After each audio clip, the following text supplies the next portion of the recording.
Merci, fidèles téléspectateurs Arc-en-Ciel Télévision, à travers ce nouveau numéro de ce magazine au cœur de la science, a le plaisir de recevoir sur ce plateau le professeur Basile Moulouani Makelele, avec qui nous échangeons autour de ses livres Psychologie de l'adulte, qu'il a coécrit avec le professeur Jean-Paul Kongolo Mukendi. Professeur, merci d'accepter notre invitation, c'est un réel plaisir pour nous de vous recevoir, bienvenue. Merci beaucoup, je suis très ravi d'être reçu dans votre studio. Merci. Je rappelle que vous êtes docteur en psychologie et professeur à l'université de Lubumbashi, mais aussi dans plusieurs autres institutions d'enseignement supérieur. Vous êtes ancien haut cadre de la République démocratique du Congo. Également, vous êtes directeur général de l'Association congolaise des psychologues scolaires. Et vous êtes aussi directeur de publication de la revue panafricaine de la jeunesse. Vous êtes aussi membre de plusieurs comités scientifiques, des revues réputées et coach consultant au sein du cabinet national des psychologues et éducateurs congolais. La psychologie de l'adulte, de l'entame de cette émission, on a directement hâte de que vous puissiez nous dire pourquoi la psychologie de l'adulte, avec une originalité, l'adulte congolais. Voilà, tout est parti d'un constat. Oui. Premièrement, on écrit beaucoup plus sur l'enfant, on le connaît mieux, mais l'adulte, il s'occupe des enfants. Il s'occupe de son entourage, d'autres personnes, mais il ne s'occupe pas de lui-même. Et avec l'éminent professeur ordinaire Kongolo Mukendi, nous nous sommes dit, pourquoi ne pas permettre à cet adulte de se connaître afin de s'occuper aussi de soi? Parce qu'il va passer pratiquement 50 ans et plus en s'occupant d'autres individus et il s'oublie souvent soi-même, ce qui fait qu'ils sont nombreux et qui finissent par avoir des dépressions, par perdre les repères, surtout à ne pas maîtriser la crise de la quarantaine, la crise de la cinquantaine, etc. etc. Donc c'est un outil, on l'a voulu beaucoup plus pratique afin de permettre à tout adulte de se connaître. Pourquoi pas aux jeunes aussi, de savoir que là où je vais, comment je serai, comment je peux me comporter, et voilà, ce qui nous a animés. D'ailleurs, vous le dites dans les livres, par rapport à l'enfance et à l'adolescence, l'adulte, c'est la période ou la phase la plus longue du développement, et d'ailleurs qui est le terminus aussi du développement. Est-ce la seule nécessité aujourd'hui pour aller connaître les mécanismes biophysiologiques, psychologiques, culturels et sociaux du développement? Ce n'est pas la seule raison. Je dirais, non seulement l'adulte doit se connaître, mais aussi il y a le souci là de se parfaire. Comme on le dit souvent, est-ce que nous subissons le développement ou bien nous pouvons être acteurs de notre propre développement? Ils sont nombreux qui se laissent aller quand Dieu le voudra. Mungwa kipende. Ainsi donc, ils vivent par hasard, au jour le jour, alors qu'on peut être acteur de son propre développement, tant physique, psychologique que socio-affectif. On peut y participer activement si on se connaît très bien et on sait gérer son tempérament et tous les autres facteurs, à savoir la gestion de son temps, de tout ce qu'on peut planifier. Alors l'adulte, vous le dites dans les livres, sur le plan physique, qu'il soit jeune adulte, qu'il soit adulte moyen ou vieux adulte, mais quand on parle d'abord de l'adulte sur le plan physique, vous dites que c'est une période d'intense activité sportive. Sur le plan physique, c'est là que la femme entre en ménopause, l'homme en andropause, c'est l'étape de maladie chronique. Sur le plan cognitif, c'est à ces moments-là que différentes formes d'intelligence se développent et émergent, où on prend des décisions autonomes. Sur le plan affectif, on contracte le mariage, le divorce, on se remarie, on se décide d'être célibataire. Sur le plan social, c'est la carrière professionnelle, le chômage, ou soit les relations s'intensifient, à la fois intéressant, mais très difficile. Oui. Vous avez brossé tout ce que nous avons essayé d'épingler dans notre ouvrage. Il est vrai que l'enfant se développe de manière spectaculaire. Oui. Sa croissance se fait à une vitesse rapide et tout le monde sait constater que 2-3 mois après, une année après, l'individu croît. D'ailleurs, même les vieux dictionnaires continuent jusqu'à aujourd'hui à considérer l'adulte comme l'être qui ne croît plus. Alors que l'adulte se développe aussi dans d'autres aspects, notamment sur le plan cognitif, même si sur le plan physique, le jeune adulte a tendance à continuer à croître physiquement. Il y a l'endurance physique, sur tout le plan vraiment, que ce soit sa vision, son audition, tout se développe, tout s'épanouit. Mais c'est au fur et à mesure qu'il arrive dans... Parce que nous avons distingué 3 périodes. Le jeune adulte, l'adulte moyen et le vieil adulte.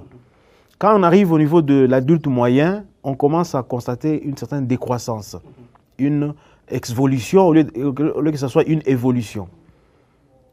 Et de là, directement, il y a une dégénérescence, tant sur le plan physique, sur le plan cognitif, mais ce n'est pas dit que l'adulte devienne handicapé. Une fois qu'on arrive chez le vieil adulte, il récupère, c'est comme qui dirait, il va compenser tout ce qu'il perd sur le plan physique dans d'autres secteurs. Son expérience notamment lui permet d'être plus sage quand il doit prendre une décision et ça lui donne une certaine notoriété, un certain pouvoir qu'il a perdu du côté physique et autres. Mais évidemment, l'enfant a tendance à être bouillant. Le jeune adulte aussi, il est bouillant. Même sur le plan sexuel, il est trop sollicité et c'est comme s'il n'arrive pas à contrôler ses pulsions sexuelles. Il faut une certaine discipline pour qu'il se contrôle. Mais au fur et à mesure qu'il arrive dans la période que nous avons considérée comme l'adulte moyen, il y a une certaine stabilité qui s'installe. Évidemment, chez le vieil adulte, il y a des croissances. Il commence à perdre un peu certaines de ses capacités, que ce soit sa performance sexuelle, et même sur le plan physique, l'endurance, il ne sait plus être plus endurant. En tant que professeur d'université, si auparavant je pouvais donner cours de 8 heures à 18 heures, quand on devient adulte moyen, on commence à arrêter un peu 1 heure avant, ou au lieu de commencer à 8 heures juste, on commence à 9 heures. Au fur et à mesure que cet adulte évolue, le vieil adulte ne sait plus tenir 8 heures d'affilée étalées sur 6 jours ou 7 jours. Ainsi donc, c'est ce que je peux dire par rapport au plan physique. Sur le plan cognitif aussi, c'est vrai que l'enfant, bien qu'on ne parle pas de l'enfant dans notre bouquin, on a essayé à l'introduction d'évoquer un tout petit peu. L'enfant connaît aussi un développement fulgurant, très rapide sur le plan cognitif, sur le plan intellectuel, notamment sur le plan du raisonnement, sur le plan de l'attention, de la mémoire. Et beaucoup croient que l'adulte ne se développe pas. Alors que même les facultés mentales sur le plan physiologique, au niveau de 33, 32 ans, certains chercheurs ont trouvé qu'il y a certaines cellules nerveuses qui continuent encore à se développer. La conséquence, c'est laquelle? Cet adulte-là, qui n'utilise pas les nouvelles cellules acquises, finit par les perdre. Okay. C'est comme un organe qu'on n'utilise pas, qui finit par s'atrophier. Donc ces cellules nerveuses-là, il faut les utiliser. Voilà pourquoi nous avons préféré donner des conseils dans le sens où, quand on a affaire à des jeunes adultes, il faut les occuper de manière intensive. Donc ça ne sert à rien qu'on dise, nous avons des cours de matin jusqu'au soir, on nous fait trop travailler au service. Non, c'est une période d'intense activité intellectuelle. Ainsi donc, toutes ces cellules nerveuses qui sont en train de se développer, si vous les utilisez comme il se doit, votre niveau même intellectuel s'accroît sensiblement comparativement à ceux qui n'utilisent pas cela. Je donne un exemple. Si vous croisez les amis avec qui vous avez fait l'école primaire, qui avaient arrêté les études au niveau de 6e primaire, essayez de débattre, vous verrez que vous n'allez pas bien vous entendre. Ils seront un peu complexés du point de vue débat scientifique parce qu'ils n'ont pas su continuer à faire la gymnastique mentale, si je peux le dire ainsi. Okay. Sur le plan social, la même chose. L'enfant, il est entouré par les membres de sa famille.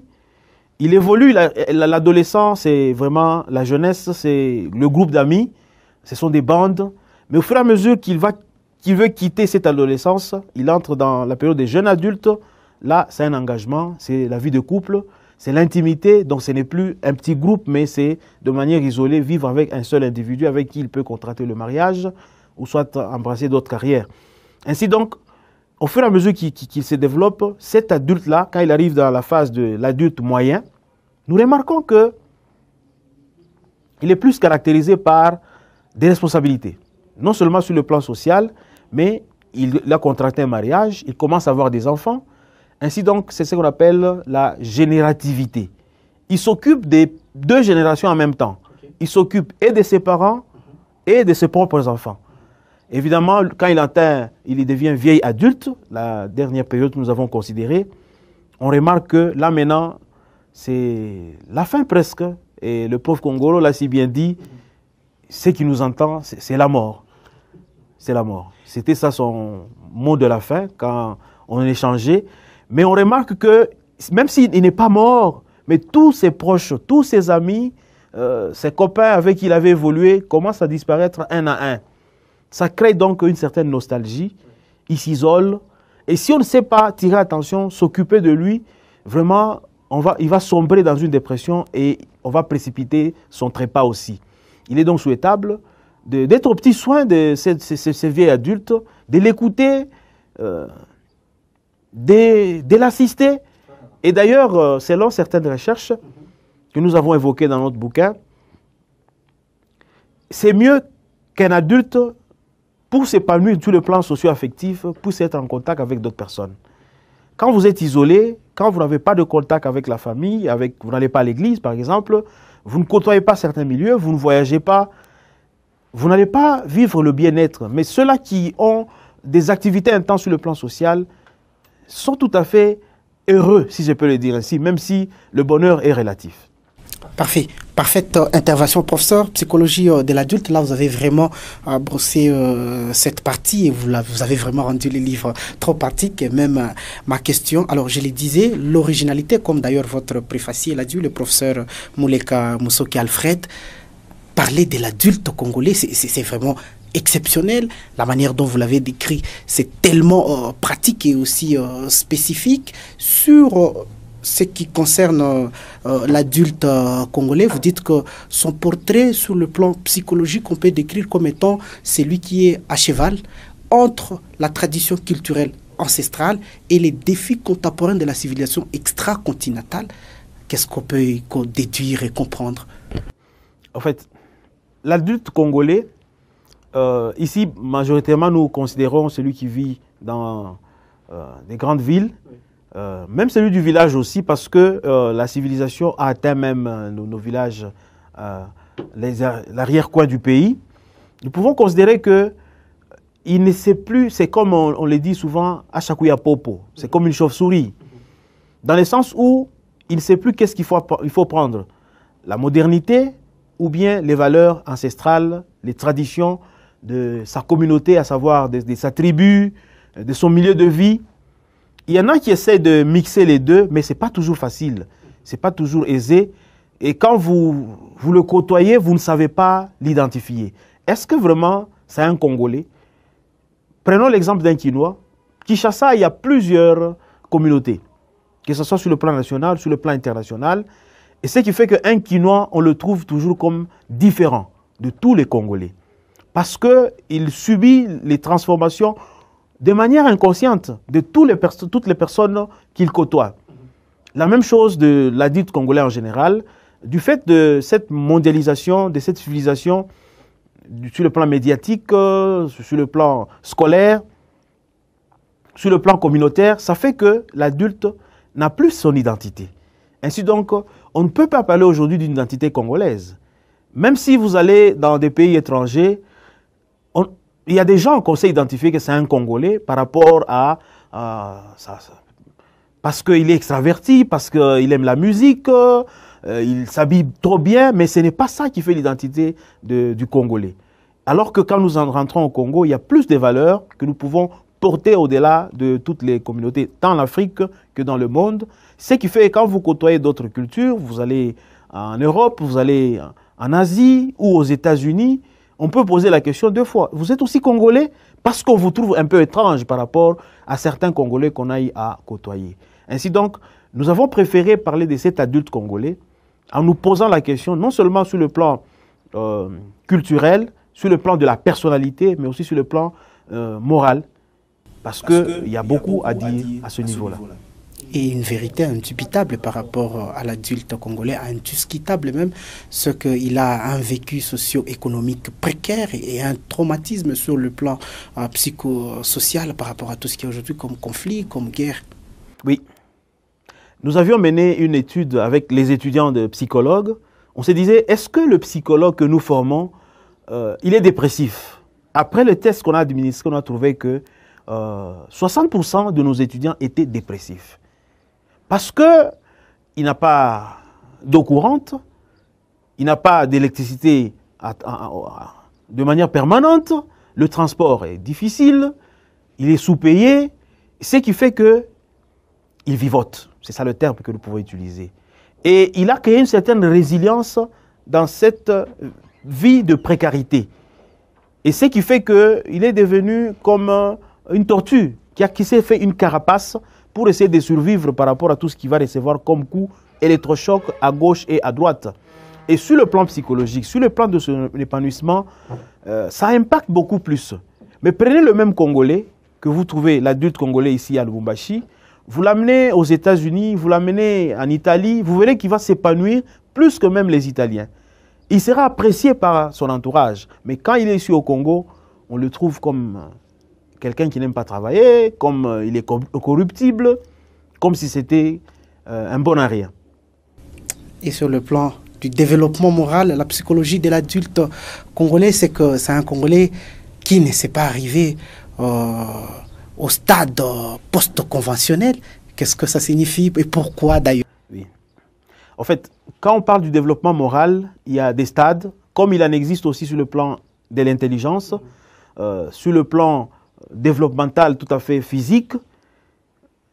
Et quand nous rentrons dans le stade post-conventionnel, avant d'y arriver, il y a d'abord le stade pré-conventionnel. Ensuite, le stade conventionnel et enfin le stade post-conventionnel. En fait, le pré-conventionnel, c'est ce qui fait que cet enfant-là, beaucoup plus chez les enfants, chez les adolescents, sa moralité n'arrive pas à respecter les conventions établies. C'est-à-dire c'est un sujet qui peut aller au-delà, qui peut empiéter facilement sur les normes établies. Voilà pourquoi il est conseillé, quand vous avez un adolescent, au lieu de lui imposer les lois, il faudrait les élaborer ensemble avec lui. L'initier donc à respecter ses propres directives. Parce que c'est lui-même qui a été maître et vous verrez que là, il va les respecter un peu plus mieux que si vous les lui imposez. Et d'ailleurs, l'adolescent est caractérisé par une opposition. Là, c'est pré-conventionnel. Conventionnel, c'est-à-dire c'est quelqu'un qui sait respecter les normes qui sont établies dans la communauté. Et le Congolais, l'adulte congolais, on peut dire que une grande partie arrive quand même à ce stade-là de conventionnel, dans le sens où ils savent respecter les conventions établies, quand on a un règlement intérieur, quand on a des normes dans une structure quelconque et qu'on veut les faire respecter, le Congolais les respecte aussi. C'est au moment où il trouve qu'il y a un guide, ou bien il y a un surveillant qui sait veiller sur l'observance de ces normes-là. Mais si les normes, il n'y a personne qui veille à leur respect, vraiment il s'en fout. Voyez les embouteillages que nous croisons sur la voie publique. Une fois qu'il y a un agent de l'ordre, vous verrez que, beaucoup plus un militaire, il y a de l'ordre directement qui s'installe. Rappelons-nous aussi dans l'ancien temps, à l'entrée de Mzee Laurent-Désiré Kabila, il y avait le fouet. Et ce qui fait que tout le monde s'était autodiscipliné. Donc le Congolais, il est à même de respecter les normes quand il sent que vraiment il y a la sanction qui arrive. Mais arrivé au niveau de post-conventionnel, c'est-à-dire de lui-même, même là où il n'y a pas de normes, essayer de les établir et montrer vraiment qu'il arrive à un niveau d'être responsable.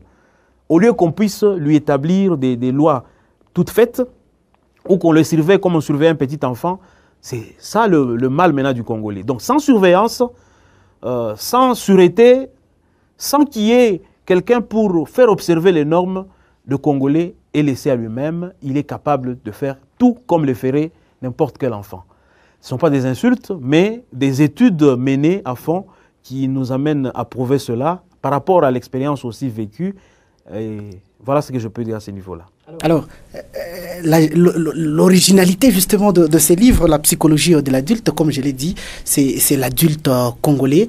Toutes ces caractéristiques que nous venons d'évoquer ensemble avec vous de l'adulte congolais fait que la classe serait divisée, puisque d'une part, vous donnez l'exemple du président honoraire Joseph Kabila Kabange qui arrive à la tête de la haute institution du pays alors qu'il est encore très jeune adulte et qu'à l'âge auquel il est arrivé, par exemple, à la tête de la présidence, beaucoup de jeunes adultes sont aujourd'hui pasteurs dans des églises sans formation. Oui.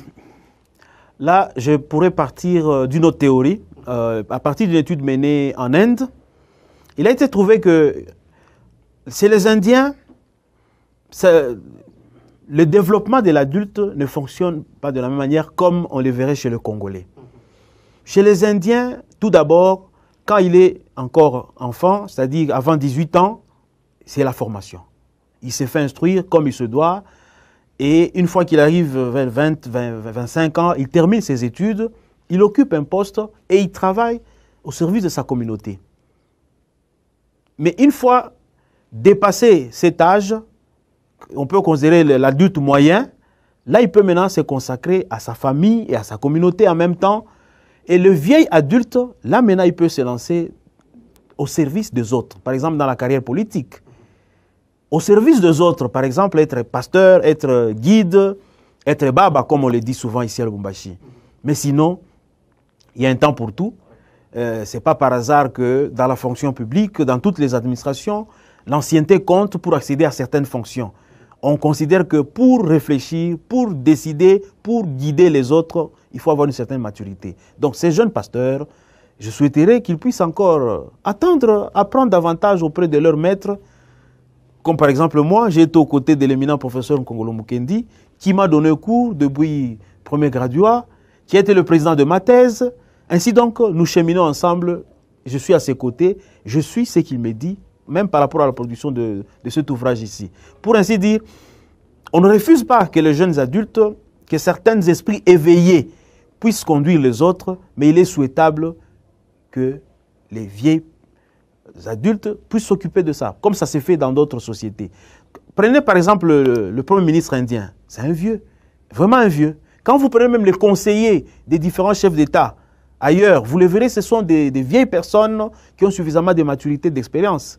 Mais quand vous rentrez au Congo, suivez mon regard, tous on est jeunes, ce qui fait que des fois nous prenons des décisions épidermiques sous l'effet de la colère, peut-être par manque d'expérience, peut-être parce que nous voulons montrer aux autres que nous avons la force, nous pouvons, alors que chez le vieil adulte, ce n'est pas la force. Beaucoup plus, il privilégie les intérêts de part et d'autre. Il ne voit pas, je veux lui montrer de quoi je suis capable. Non, ce n'est pas ça qui prime. Quand on parle de l'adulte, conformément à ces livres, on a 3 catégories. Le jeune adulte de 18 ans, 29 ans. Les jeunes adultes, nous l'avons pris de 20 ans à 39 ans. Je vais m'expliquer. Pourquoi ne pas prendre 18 ans? C'est vrai que la loi congolaise considère comme étant adulte, comme étant majeur, toute personne qui a atteint 18 ans. Mais la littérature, dans beaucoup de cultures, on considère qu'il est encore immature, cet individu-là de 19 ans, mais c'est à 20 ans vraiment qu'on considère comme adulte. Et pourquoi nous sommes allés jusqu'à 30 ans? Vous trouverez d'autres auteurs qui catégorisent la période adulte, mais on a 9 périodes. Il y en a qui considèrent 3, 4, ça dépend. Mais nous avons préféré de manière tout à fait indépendante de considérer les 3 périodes et en prenant l'âge de 20 à 39 ans pour les jeunes adultes. Et de 40 à 60 ans, l'adulte moyen. Oui, et au-delà, le vieil adulte. Et d'ailleurs, l'adulte moyen, comme on le dit, il est au milieu, il traverse par une crise qu'on appelle la crise de la quarantaine. J'aimerais dire un mot. La crise de la quarantaine, que certains auteurs appellent mi-temps. Pas mi-temps comme au foot, mais ici c'est mi-temps, M-I-T-A-N. Mais ça signifie presque la même chose dans le sens où l'adulte se retrouve au milieu de sa vie. Il avait des rêves. Quand il grandissait, quand il évoluait, il aspirait à occuper certaines fonctions, à s'acheter ceci, à posséder certains biens, à disposer de ceci ou cela, à être proche de telle personnalité. Mais quand il arrive vers la quarantaine, souvent, il se rend compte qu'il n'a pas réalisé tous ses rêves. Il y en a qui inconsciemment développent une révolte. Et on l'appelle même la deuxième adolescence. Et vous les verrez à Kamalondo, en train de s'enivrer presque chaque jour. Même quand on lui fait des reproches au service, il s'en fout. Quoi que vous fassiez, je trouverai du travail même ailleurs. C'est comme qui dirait, il développe le raptus suicidaire. C'est comme, il veut même se suicider inconsciemment, alors qu'il a encore du temps devant lui. Pourquoi? Parce qu'il s'est dit, je commence à faire la descente et je ne sais pas vraiment, est-ce qu'aujourd'hui je peux trouver de l'emploi? Est-ce que je peux encore avoir tout ce que j'avais envie d'avoir dans ma vie? Alors c'est le temps qu'il prend maintenant pour satisfaire tous ces besoins-là. Oui. Et quand vous fréquentez ces milieux-là, vous trouverez la majorité, ce sont des adultes moyens, beaucoup plus, la quarantaine, très rare de trouver ceux qui ont 60 ans dans des pareils milieux parce que psychologiquement, ça s'explique de la sorte. Merci beaucoup, professeur Basile Moulouani Makelele, pour toute cette intervention. C'est moi qui vous remercie. Merci. La psychologie de l'adulte est un livre trop pratique, je l'ai dit, avec un style trop clair. Et surtout, quand on parle de l'adulte congolais, quelle originalité, fidèles téléspectateurs. Vous pouvez procurer le livre auprès de la maison d'édition Lumumba. Professeur Basile, je rappelle que vous êtes un ancien haut cadre de ces pays, docteur en psychologie et professeur à l'université de Lubumbashi, enseignant dans plusieurs autres institutions. Vous êtes également directeur général de l'Association congolaise des psychologues scolaires, directeur de publication de la revue panafricaine de la jeunesse, membre de plusieurs autres comités scientifiques des revues réputées et coach et consultant au sein du cabinet national des psychologues et éducateurs congolais. Le livre est coécrit avec votre maître, le professeur Jean-Paul Kongolo Mukendi, professeur ordinaire à la faculté de psychologie. Merci, fidèles téléspectateurs, au revoir au prochain numéro.